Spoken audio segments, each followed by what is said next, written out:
গল্পকথন by Kallol চ্যানেলে আপনারা শুনছেন হুমায়ুন আহমেদের লেখা মেঘ বলেছে যাব যাব আজ দ্বাদশ পর্ব। বেল টিপতেই সুমি দরজা খুলে দিল।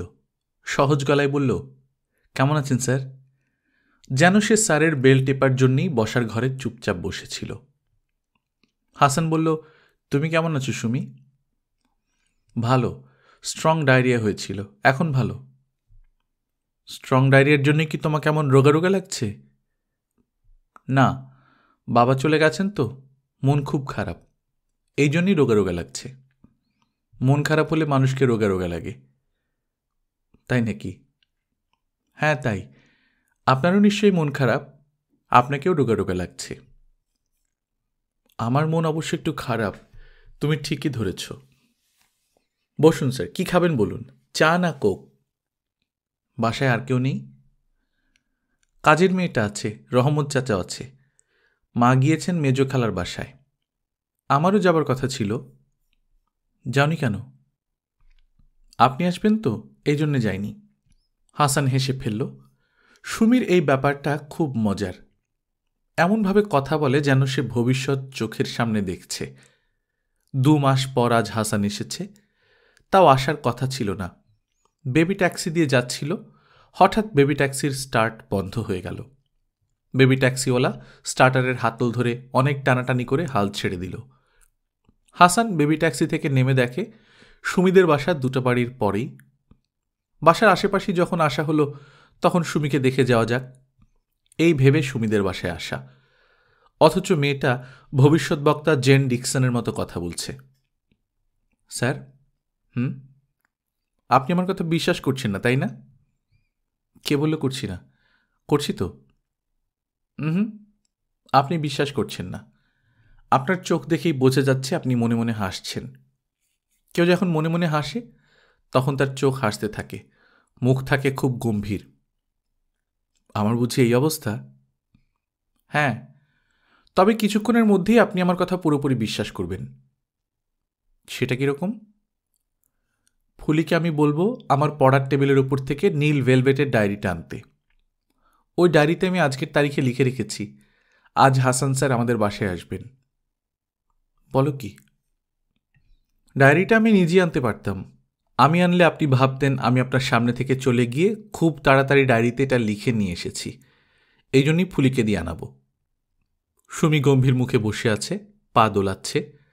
হাসান মনে মনে বলল, মেয়েটা খুবই অন্যরকম। বিরাট একটা বাড়িতে একা একা বড় হয়ে মেয়েটা অন্যরকম হয়ে গেছে। যতটুকু ভালোবাসা তার প্রয়োজন, তার মা একা তাকে ততটুকু ভালোবাসা দিতে পারছে না। মেয়েটা নিঃসঙ্গ। সঙ্গপ্রিয় মানুষের জন্যে নিঃসঙ্গতার শাস্তি কঠিন শাস্তি। এই শাস্তি মানুষকে বদলে দেয়। স্যার? বলো। আমার বাবার ধারণা আমার ইএসপি ক্ষমতা আছে। ইএসপি হচ্ছে এক্সট্রা সেন্সরি পারসেপশন। তুমি কঠিন টার্মটা জানো? হ্যাঁ জানি। বাবা আমার সম্পর্কে কি বলেন জানেন? না। জানতে চান? হ্যাঁ জানতে চাই। বাবা বলেন আমি ইচ্ছা করলেই মানুষের ভবিষ্যৎ বলে বলে লক্ষ লক্ষ টাকা কামাতে পারি। বাবার কথা কিন্তু ঠিক না। আমি সবার ভবিষ্যৎ বলতে পারি না। যাদের খুব পছন্দ করি তাদের ভবিষ্যৎ বলতে পারি। আমাকে কি তুমি খুব পছন্দ করো? হ্যাঁ।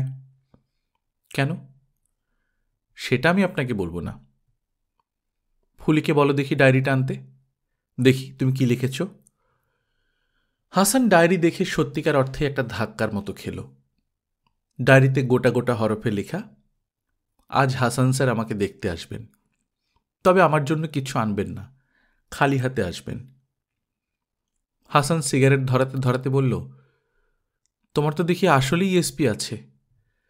তুমি আমার সম্পর্কে আর কি বলতে পারো? অনেক কিছুই বলতে পারি। আপনি কাকে বিয়ে করবেন তাও বলতে পারি। বলো দেখি। বলবো না। বলবে না কেন? শুধু শুধু কেন বলবো? আপনি চা খাবেন না কোক খাবেন? চা খাবো। আগে একটু কোক খেয়ে নিন না, তারপর চা খাবেন।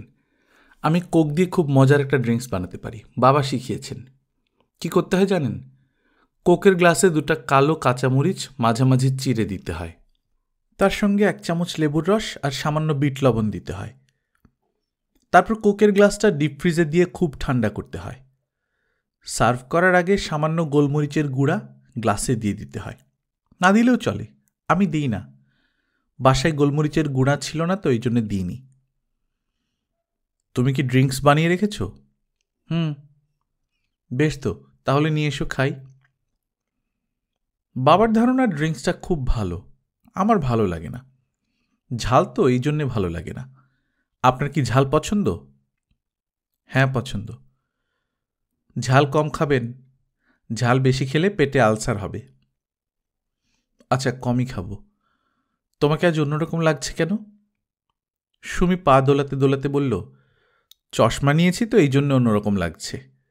চশমা পরলে সবাইকে অন্যরকম লাগে, কাউকে বেশি অন্যরকম লাগে, আবার কাউকে কম অন্যরকম লাগে। আমাকে লাগছে বেশি।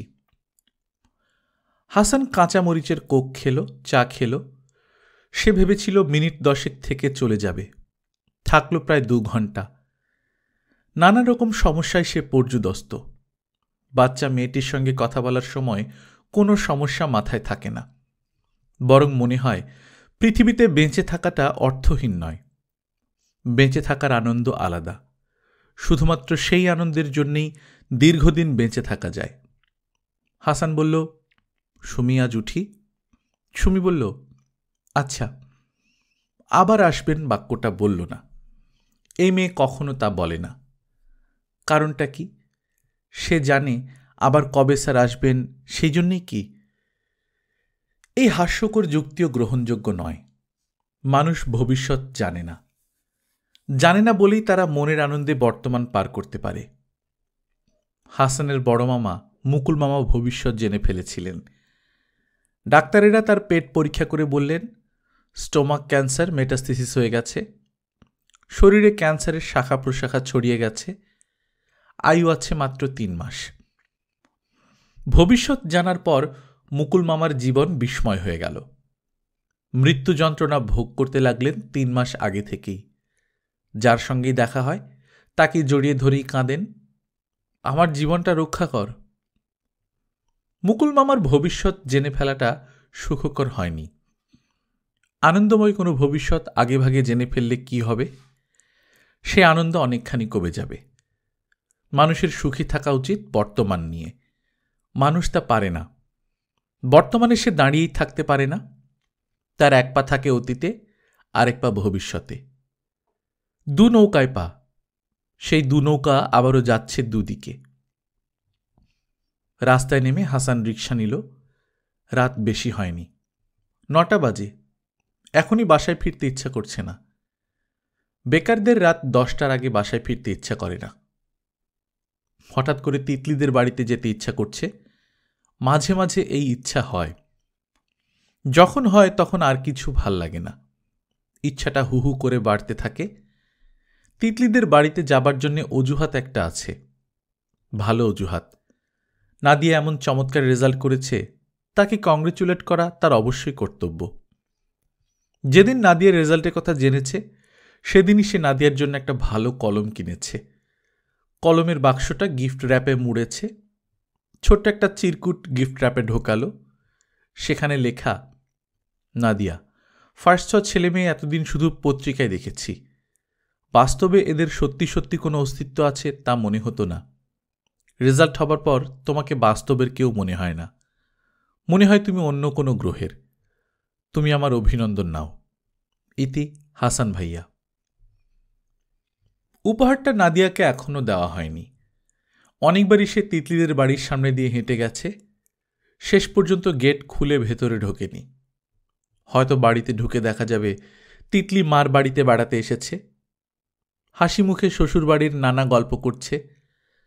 হাসান সেই আনন্দময় মুহূর্তে প্রবেশ করা মাত্র ছন্দপতন হবে। আজ বোধহয় যাওয়া যায়। তিতলি মার বাড়িতে এলেও এত রাত পর্যন্ত নিশ্চয়ই থাকবে না। নববিবাহিতা তরুণীরা মার বাড়িতে এত সময় নষ্ট করে না। এরা দ্রুত অতীত ভুলতে চেষ্টা করে। মেয়েরা তাদের শরীরে সন্তান ধারণ করে। সন্তান ধারণ করে বলেই হয়তো প্রকৃতি তাদের ভবিষ্যৎমুখী করে রাখে। অতীত তাদের কাছে পুরনো গল্পের বইয়ের মতো, যে গল্প একবার পাঠ করা হয়েছে বলে কৌতূহল মরে গেছে, দ্বিতীয়বার পড়তে ইচ্ছা করে না। বইটি হারিয়ে গেলেও কোনো ক্ষতি নেই। হাসান তিতলিদের গেটের কাছে দাঁড়িয়ে একটা সিগারেট শেষ করল। গেট খুলে ভেতরে ঢুকতে যতটুকু মনের জোর দরকার, এই মুহূর্তে ততটুকু মনের জোর তার নেই। কেন জানি মনে হচ্ছে তিতলি তার মার বাড়িতে। কারণ ঘরে অনেকগুলো বাতি জ্বলছে, বারান্দায়ও বাতি জ্বলছে। এতগুলো বাতি জ্বলার কথা না। বাইরের বারান্দার বাতি তো কখনোই জ্বালানো থাকে না। কি ঘটেছে ঘটনা, হাসান তা অনুমান করার চেষ্টা করছে। তিতলি এসে কলিং বেল টিপেছে। নাদিয়া বাইরের বারান্দার বাতি জ্বালিয়ে দরজা খুলল। তারপর আপাকে দেখে এতই আনন্দিত হল যে বাতি নেভাতে ভুলে গেল। তিতলি এই বাড়িতে এলে গেটের ভেতর একটা গাড়ি থাকার কথা। গাড়ি অবশ্যই নেই। তিতলির স্বামী হয়তো তিতলিকে নামিয়ে দিয়ে গিয়েছেন। রাত 11টার দিকে আবার এসে নিয়ে যাবেন। হাসান হাঁটা শুরু করল। আজ থাক, সে আরেকদিন আসবে। নাদিয়ার উপহারটা মনে হয় দীর্ঘদিন পকেটে পকেটে ঘুরবে। গিফট র্যাপ কুঁচকে যাবে, ময়লা হয়ে যাবে, উপহার আর দেয়া হবে না। সবচেয়ে ভালো হতো যদি হঠাৎ রাস্তায় নাদিয়ার সঙ্গে দেখা হয়ে যেত, উপহারটা তার হাতে দিয়ে কিছুক্ষণ কথা বলা যেত। রাস্তায় তার সঙ্গে দেখা হবার সম্ভাবনা শূন্য। নাদিয়া এমন মেয়ে যে কখনো ঘর থেকে বের হয় না। ঘর থেকে বের হলেই তার নাকি কেমন দমবন্ধ লাগে। চার দেয়ালের ভেতরে সে যতক্ষণ থাকে ততক্ষণই নাকি তার শান্তি শান্তি লাগে। কি অদ্ভুত কথা। বাসায় ফিরতে হাসানের ইচ্ছা করছে না। আজ বাসার পরিস্থিতি খুব খারাপ থাকার কথা। তারেক একদিনের অফিস ট্যুরের কথা বলে চিটাগাং গিয়েছিল। একদিনের জায়গায় 7-8 দিন কাটিয়ে আজ দুপুরে ফিরেছে। ট্যুরের ব্যাপারটা যে মিথ্যা, রিনার কাছে তা প্রকাশ হয়ে পড়েছে। 4 দিনের দিন অফিস থেকে তারেকের এক কলিগ এসেছিল খোঁজ নিতে, তারেকের অসুখ বিসুখ কিছু করেছে কিনা। তার কাছেই রিনা জেনেছে তারেক 2 দিনের ক্যাজুয়াল লিভ নিয়েছে। রিনা খুবই বুদ্ধিমতী মেয়ে, 2-2 4 করা তার জন্য কোনো সমস্যাই না। হাসান এখনো জানে না ভাবি হিসাব মিলাতে বসেছে কিনা। সব ঘটনা জানার পর রিনার প্রতিক্রিয়া কি হবে হাসান তাও বুঝতে পারছে না। হঠাৎ করে ধৈর্য হারালে সমস্যা হবে, তবে ভাবি সম্ভবত ধৈর্য হারাবে না। তারেক দুপুর থেকে সন্ধ্যা পর্যন্ত ঘুমিয়েছে। সন্ধ্যায় গোসল করে পুরনো খবরের কাগজ নিয়ে বসেছে। 2 বার চা চেয়ে নিয়ে খেয়েছে। তার চেহারা এবং কথাবার্তায় কোনো রকম উদ্বেগ বা দুশ্চিন্তা নেই, বরং মুখটা হাসি হাসি। টগরের কথা হয়েছে। কিছুক্ষণ পরপর টগর শব্দ করে কাশছে। তারেক সেটা নিয়েও উদ্বেগ প্রকাশ করল। রিনাকে ডেকে বলল, টগরের বুকে তো কফ বসে গেছে, এক কাজ করো, সরিষার তেলে রসুন দিয়ে তেলটা গরম করে বুকে মালিশ করে দাও, আর 1 কাপ কুসুম গরম পানিতে 1 চামচ মধু দিয়ে ওই পানিটা খাইয়ে দাও, কফ আরাম হবে। মধু আছে ঘরে? রিনা স্বাভাবিক গলায় বলল, না মধু নেই। তারেক বলল, একটা শিশি মধু ঘরে সবসময় রাখবে। মেডিসিন বক্সে যেমন নানান ধরনের ওষুধপত্র থাকে, 1 শিশি মধুও থাকা উচিত। কোরআন শরীফে বেশ কয়েকবার মধুর কথা উল্লেখ আছে। হাসানকে বলো মধু নিয়ে আসুক। হাসান বাসায় নেই। আচ্ছা ঠিক আছে, কাগজটা পড়ে আমি এনে দেব। তারেক মধু এনে দিয়ে রাতের খাবার খেতে গেল। সে সাধারণত চুপচাপ খাওয়া শেষ করে। আজ রিনার সঙ্গে গল্প শুরু করল, রাজনৈতিক গল্প। তারেক বিএনপির সমর্থক ছিল। আওয়ামী লীগ ক্ষমতায় আসার পর সে কিছুটা আওয়ামী লীগ ঘেঁষা হয়ে পড়েছে। শেখ হাসিনা তো দেশ মনে হয় ভালোই চালাচ্ছে, কি বলো? সাহস আছে। রাজনীতিতে সাহসটা অনেক বড় জিনিস। কর্নেল ফারুকগঞ্জকে কেমন জেলে ঢুকিয়ে দিল দেখলে? হ্যাঁ, ভালো কাজ করলে সাপোর্ট পাবে, তবে মূল সমস্যাটা কোথায় জানো? না, মূল সমস্যা মানুষের ভেতরে না, মূল সমস্যা সিংহাসনে। সিংহাসনে কিছুদিন বসলেই মাথা এলোমেলো হয়ে যায়। মহাত্মা গান্ধীকে দেখো, লোকে যে তাকে এখনো ভালো বলে, কেন বলে? সিংহাসনে বসেননি বলেই বলে। 2 মাস সিংহাসনে বসতেন, দেখতে মানুষ গান্ধীজির নাম শুনে থুতু দিত। ছাগল নিয়ে ঘুরেও লাভ হতো না। ঠিক বলছি না? ঘরে কি পান আছে? আছে। কাঁচা সুপারি আছে? না। কাল অফিস থেকে ফেরার সময় কাঁচা সুপারি নিয়ে আসব। কাঁচা সুপারি হার্টের জন্য ভালো। কাঁচা সুপারিতে অ্যালকোলিয়েট বলে একটা জিনিস থাকে, নাইট্রোজেন ঘটিত কম্পাউন্ড। এটা হার্টের জন্য উপকারী, পেপারে পড়েছি। ও আচ্ছা। আমাদের গ্রামের মানুষদের মধ্যে হার্টের অসুখ নেই, তার মূল কারণ ওরা কাঁচা সুপারি খায়। ও। খাওয়া দাওয়া শেষ করে তারেক নিজেই বিপুল উৎসাহে ছেলের বুকে তেল মালিশ করে দিল, কোলে নিয়ে ঘুম পাড়িয়ে দিল। নিজে ঘুমোতে এলো রাত 11টার দিকে। পান খেয়ে তার মুখ লাল, হাতে সিগারেট, বিছানায় শুয়ে শুয়ে শেষ সিগারেটটা খাবে। সুখী সুখী চেহারা। রিনা মশারি খাটালো, পানির গ্লাস জগ এনে রাখল। ঘুমোতে যাবার আগে আয়নার সামনে চুল বাঁধতে বাঁধতে সহজ গলায় বলল, চিটাগাং ওয়েদার কেমন? তারিক বলল, ভালো। বৃষ্টি হচ্ছে না? একদিন হয়েছিল। কদিন লাবণীর বাসাতেই ছিলে? হ্যাঁ, আর বলো কেন যন্ত্রণা। ওরা অ্যাপার্টমেন্ট দিয়েছে, কমপ্লিট হবার আগেই দিয়ে বসে আছে। ইলেকট্রিসিটির কানেকশন নেই, গ্যাসের কানেকশন নেই, 2টা বাথরুমের একটা কোনো ফিটিংসই নেই। এই অবস্থায় তো আর ওদের ফেলে রেখে আসতে পারি না। আমাকে তুমি মিথ্যা কথা বলে গিয়েছ, বলেছ ট্যুরে যাচ্ছ। তাই বলেছিলাম? হ্যাঁ। মিথ্যা না, ট্যুরে গিয়েছিলাম। চিটাগাং অফিসের হিসাবপত্র অডিট হচ্ছে, ঢাকা থেকে অডিট টিম যাচ্ছে, আর আমি সেই অডিট টিমে আছি। চুল বাঁধা শেষ করে রিনার স্বামীর দিকে ফিরল, সহজ গলায় বলল, আমি এর মধ্যে তোমার অফিসে গিয়েছিলাম, সেখান থেকে জানলাম তুমি 2 দিনের ক্যাজুয়াল লিভ নিয়েছ। ও, এই ব্যাপার। আসলে হয়েছে কি, অডিটের ডেট হঠাৎ করে পিছিয়ে দিল। এদিকে মানসিকভাবে আমি তৈরি চিটাগাং যাব। তখন ভাবলাম যাই, ঘুরেই আসি। তুমি তো মিথ্যা কখনো বলো না, আজ এমন সহজ ভঙ্গিতে মিথ্যা বলছো কেন? আমি তো কোনো রাগারাগিও করছি না, হইচইও করছি না। মিথ্যা বলার দরকার কি? তুমি কি লাবণী মেয়েটির প্রেমে পড়েছ? আর কি যে বলো, প্রেমে পড়াপড়ির কি আছে? একটা অসহায় মেয়ে বিপদে পড়েছে, তাকে সাহায্য করেছি, এর বেশি কিছু না। এর বেশি কিছু না? না। দয়া করে আমাকে সত্যি কথা বলো তো, আমি এর বেশি তোমার কাছে কিচ্ছু চাচ্ছি না। আমি তোমাকে কথা দিচ্ছি, আমি কোনো সমস্যা তৈরি করব না। আমি লজ্জায় মরে যাচ্ছি, আমি কি সমস্যা করব? আচ্ছা, তুমি কি 6 দিন ওই মেয়েটির বাড়িতেই ছিলে? হ্যাঁ। ওর হলো 2 বেডরুম অ্যাপার্টমেন্ট। আমি একটাতে ছিলাম, ওরা মামি একটাতে ছিল। রাতে সে তোমার সঙ্গে গল্প করতে আসেনি? এসেছে। কি নিয়ে গল্প করলে? পলিটিক্স?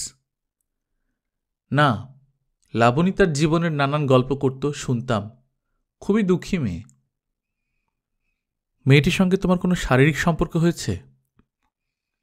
আরে ছি ছি, এসব কি বলছো? হয়েছে কিনা সেটা বলো। গল্প করতে করতে হয়তো অনেক রাত হয়ে গেল, মেয়েটা ঠিক করলো রাতটা তোমার সঙ্গেই থাকবে। কি যে তুমি বলোই না, আমি ফেরেশতার মতো মানুষ। ইবলিশ শয়তান একসময় ফেরেশতা ছিল, তারপর সে শয়তান হয়েছে। এইখানে তুমি একটা ভুল করলে। অধিকাংশ মানুষ এই ভুলটা করে। ইবলিশ কিন্তু ফেরেশতা ছিল না, ইবলিশ ছিল আসলে জিন। জিন ছিল না ফেরেশতা ছিল সেটা পরে দেখা যাবে। এখন বলো, মেয়েটার সঙ্গে তোমার কি কোনো শারীরিক সম্পর্ক হয়েছে? পানি দাও, 1 গ্লাস পানি খাবো। রিনা পানি এনে দিল। তারেক কয়েক চুমুক পানি খেয়ে গ্লাস ফিরিয়ে দিল। রিনা বলল, তুমি আমার প্রশ্নের জবাব দেবে কি দেবে না? হ্যাঁ বলবে কিংবা না বলবে। তুমি যা বলবে আমি তাই বিশ্বাস করব। সত্যি কথা বলার অনেক উপকারিতা আছে। তুমি তো বিরাট ঝামেলায় জড়িয়ে পড়ছ। এখন তোমার উচিত সত্যি কথা বলা। এখন মিথ্যা কথা বললে ঝামেলা আরও বাড়বে, সব কিছু জট পাকিয়ে যাবে। এখন তোমার উচিত জট কমানো। তুমি কি মেয়েটার সঙ্গে ঘুমিয়েছ? আমি খুব ভদ্রভাবে তোমাকে প্রশ্নটা করলাম। আসলে কি বলতে চাচ্ছি তা নিশ্চয়ই বুঝছ। মেয়েটার সঙ্গে রাতে ঘুমিয়েছ? হ্যাঁ। মেয়েটি কি তোমাকে বিয়ে করতে চায়? চাইলেই বা উপায় কি? উপায় থাকবে না কেন? বিয়ে তো আর কিছুই না, এক ধরনের কন্ট্রাক্ট। আরবিতে নিকাহ নামার অর্থ হচ্ছে সেক্স কন্ট্রাক্ট। তুমি পুরনো কন্ট্রাক্ট বাতিল করে নতুন কন্ট্রাক্ট করবে। তুমি রেগে যাচ্ছ রিনা। আমি মোটেই রাগিনি।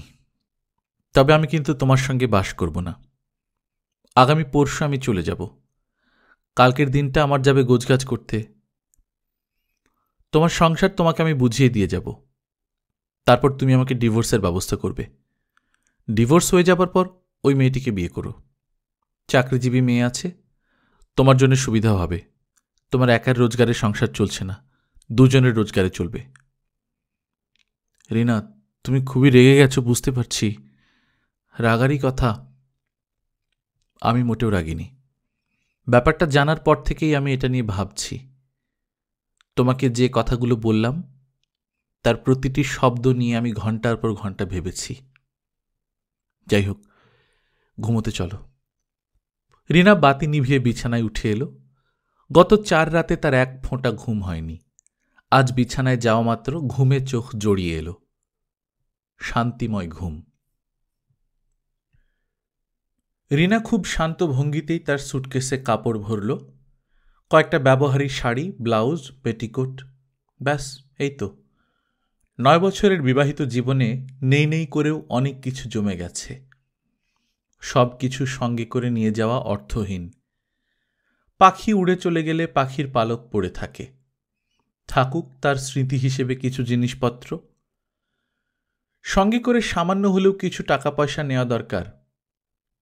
সেটা নিতে ইচ্ছা করছে না। ছোট মামার দেয়া $700 কিছুই নেই।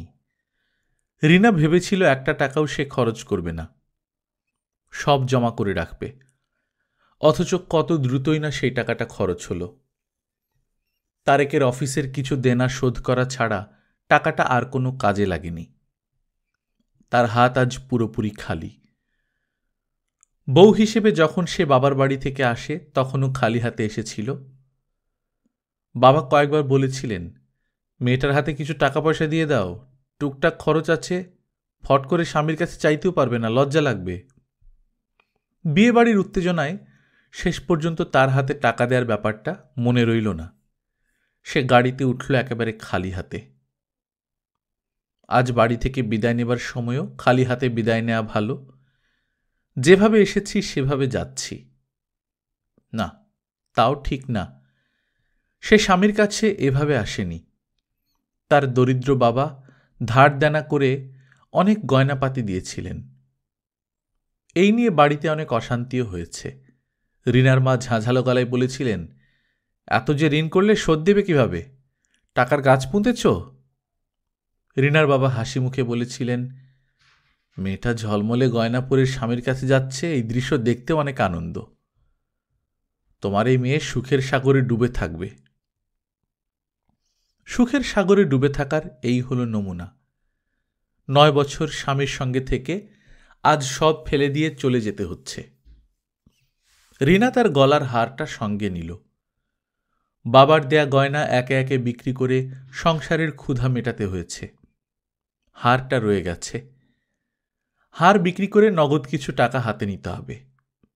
মানুষের সবচেয়ে বড় বন্ধু অর্থ, স্বার্থহীন বন্ধু, যে মানুষের চারিদিকে শক্ত দেয়াল হয়ে মানুষকে রক্ষা করে।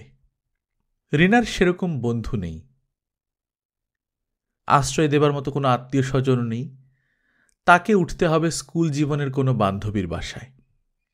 তারা তাকে তাড়িয়ে দেবে না। স্কুল জীবনের বন্ধুত্ব অন্যরকম ব্যাপার।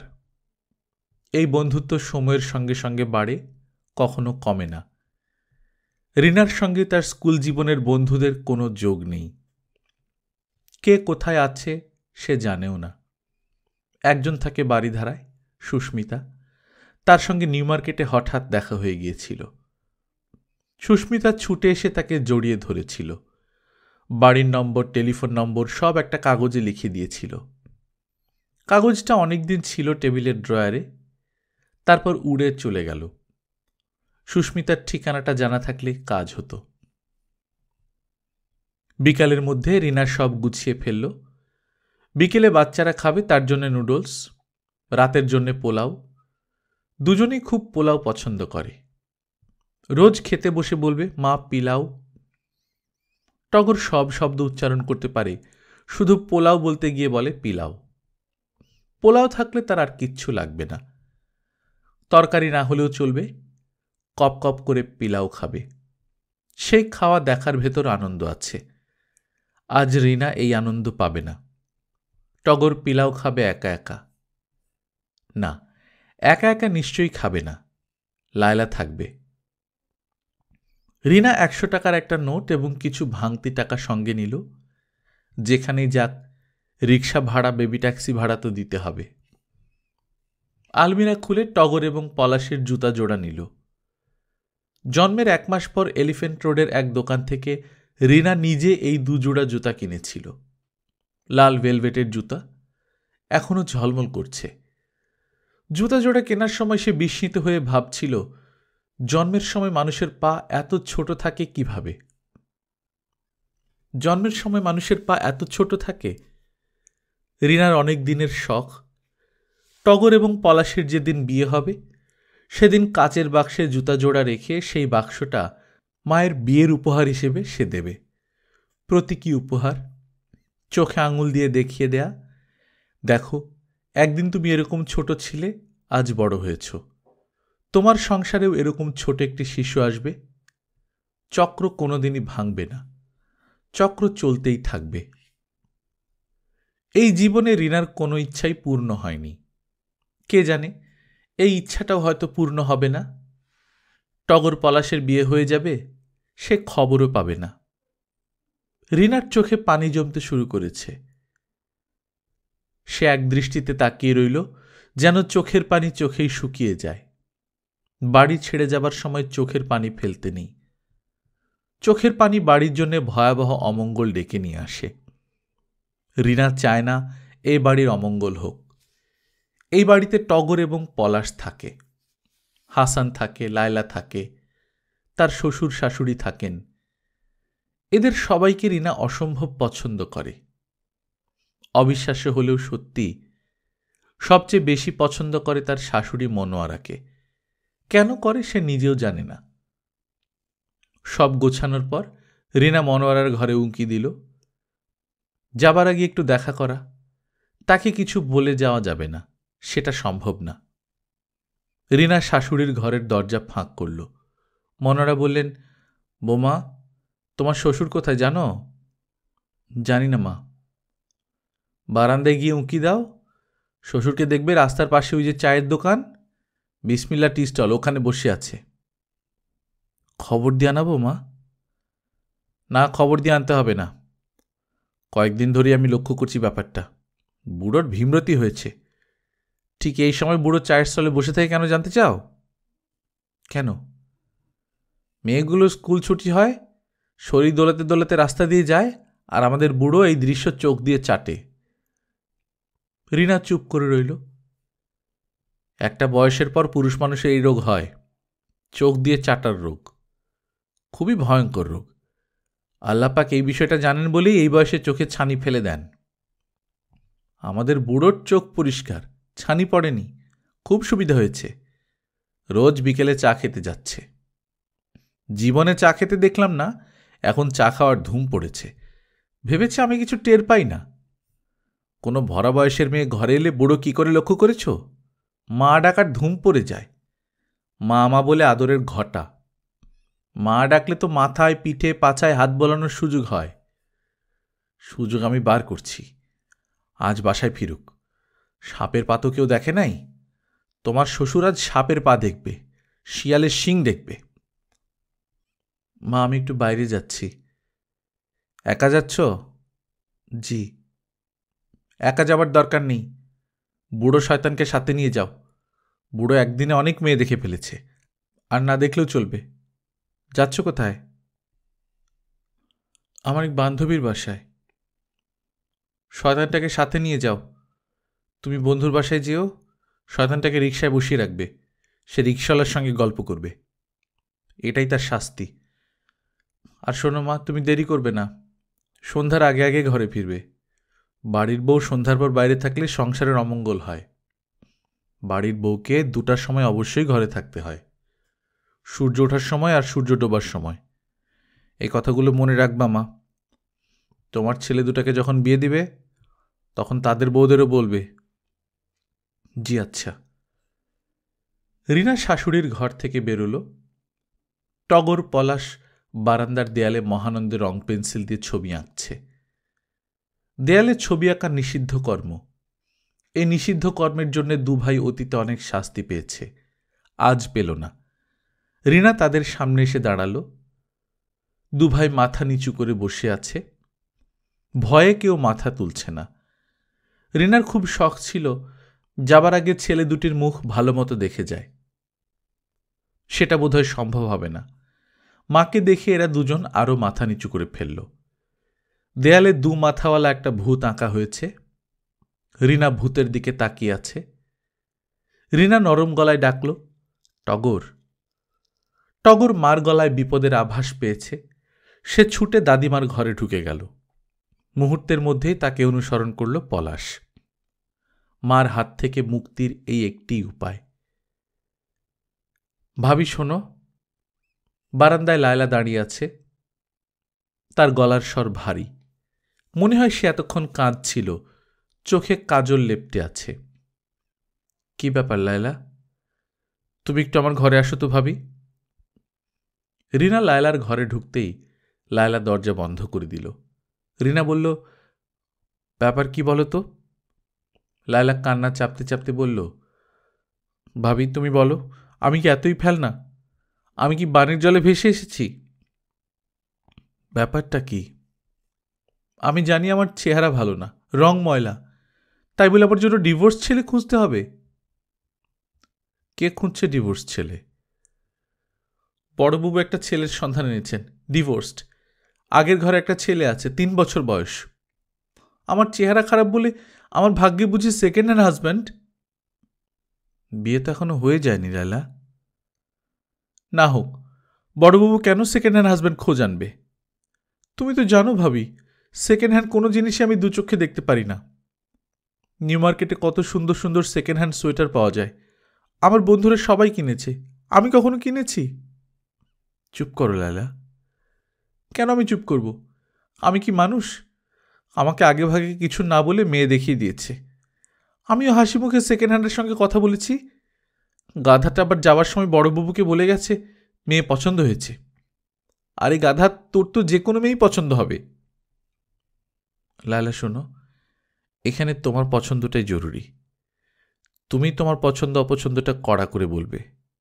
তুমি যে জীবন যাপন করবে সেটা তোমার জীবন, অন্যের জীবন তো না। লায়লাকে শান্ত করে রিনা বের হয়ে এলো। ভাগ্য ভালো, সুটকেস হাতে বেরোতে তাকে কেউ দেখল না। রিনা রিকশায় উঠেছে। ঢাকায় তার থাকতে ইচ্ছা করছে না। ঢাকার বাইরে কোথাও চলে যেতে হবে। ময়মনসিংহ চলে গেলে কেমন হয়? রিনার বড় মামা ময়মনসিংহ জজ কোর্টের পেশকার। কেওটখালিতে বাসা। বাসে ময়মনসিংহ যেতে 2.5 ঘন্টার মতো লাগে।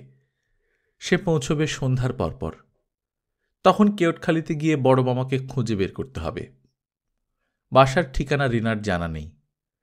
যদি খুঁজে না পাওয়া যায়, যদি মামা এর মধ্যেই বাসা বদল করে থাকেন।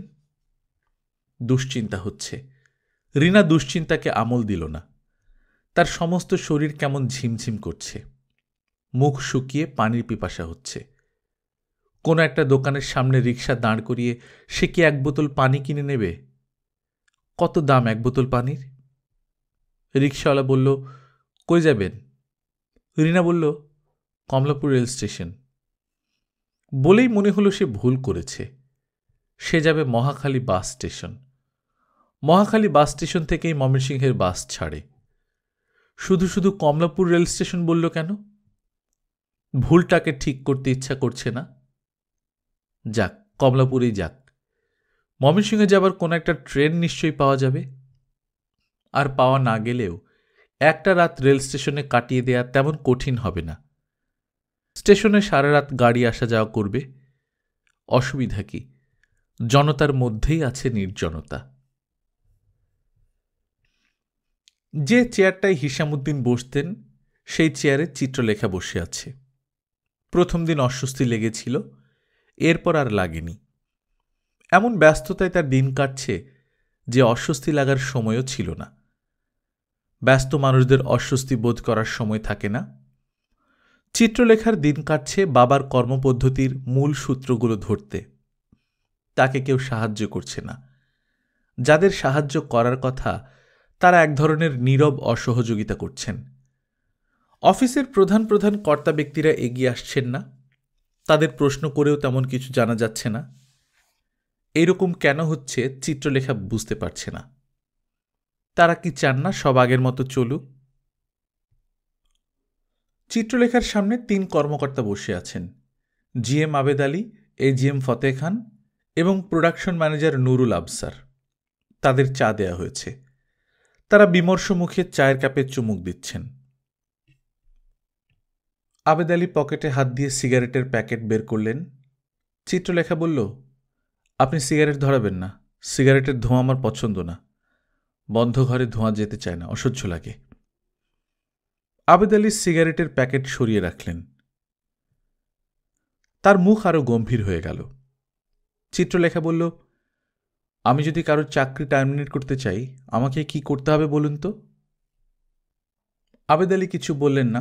ফতেহ খান বললেন, আপনি যা করবেন সেটা কোম্পানি আইন মোতাবেক করবেন।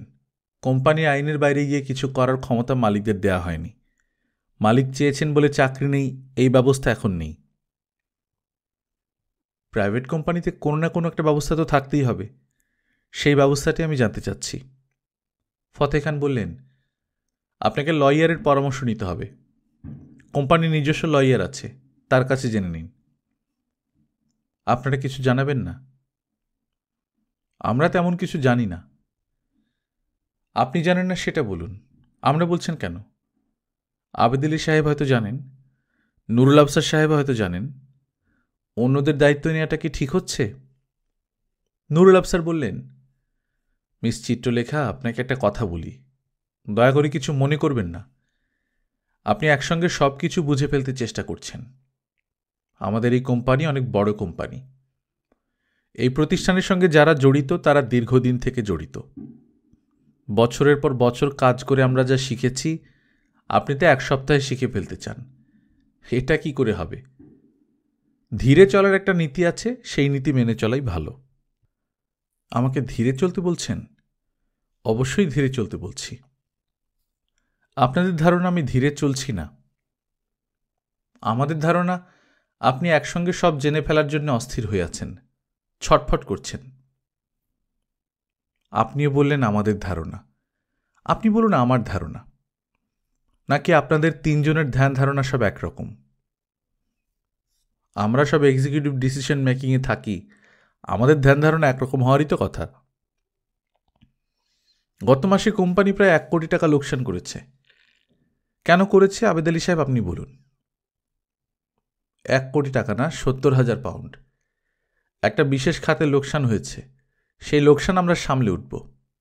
ব্যবসায় লাভ লোকসান থাকেই। বিজনেস হচ্ছে এক ধরনের গ্যাম্বলিং।